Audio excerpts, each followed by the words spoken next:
네, 부산의 일자리 정책에 대해 취재한 김한식 기자가 스튜디오에 나와 있습니다. 네, 김한식 기자. 네, 방금 본 리포트를 보면 그동안의 일자리 정책에 상당한 문제점이 좀 있어 보입니다. 네, 먼저 한 면만을 보고 일자리 정책이 잘못됐다, 잘 됐다 이렇게 판단하기는 어렵습니다. 하지만 일자리 정책 자체가 일반 시민들, 이 가운데 구직자들을 위한 정책이라면 누구보다 시민들이 먼저 알고 있어야 하는 부분입니다. 그런데 이 설문조사를 보면 대부분의 시민들이 정책과 내용을 잘 모르고 있다면 이 부분은 문제라고 볼 수 있습니다. 네, 뭐 그렇다면 이 일자리 정책에 투입되는 예산은 어느 정도입니까? 네, 일자리 창출 예산은 시비와 국비, 민간 자본이 투입됩니다. 네, 지난 2018년에만 1조 9천여억 원이 투입됐습니다. 지난 2014년 1조 3천여억 원에 대비해 약 6천여억 원이 증가했습니다. 예. 네, 특이한 점은 지난 2015년부터 3년 동안 매년 2조 원이 넘는 예산이 투입됐고 17년에만 무려 3조 원에 가까운 2조 9,500여억 원이 투입됐습니다.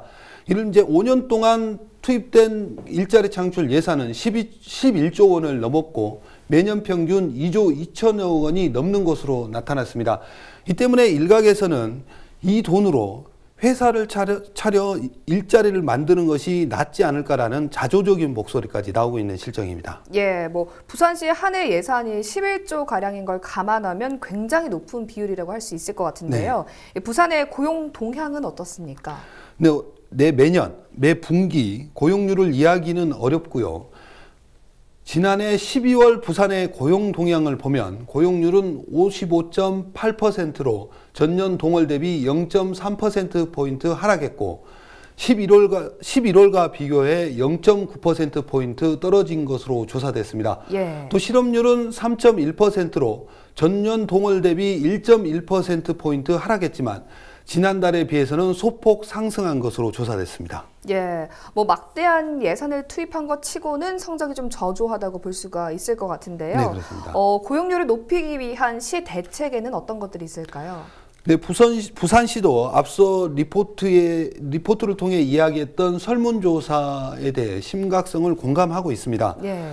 네, 시는 이전과 마찬가지로 국비 등을 확보해 일자리 창출 예산을 확보한다는 계획이지만 정책 추진 과정에서 시민들의 의견을 수렴해 수렴 단계의 정책 과정에 넣겠다는 것입니다. 예.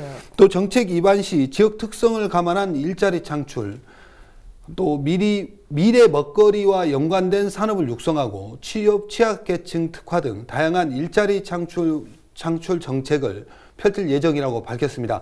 특히 그동안 국가 주도로 진행되어 왔던 일자리 창출을 지역에서 주도적으로 추진하겠다는 계획입니다. 네, 올해도 참 많은 예산이 투입되고 또 다양한 정책들이 시행될 것 같은데요. 그런 만큼 좀 올해는 성과를 얻는 한 해가 되기를 기대해 보도록 하겠습니다. 김한식 기자 수고했습니다.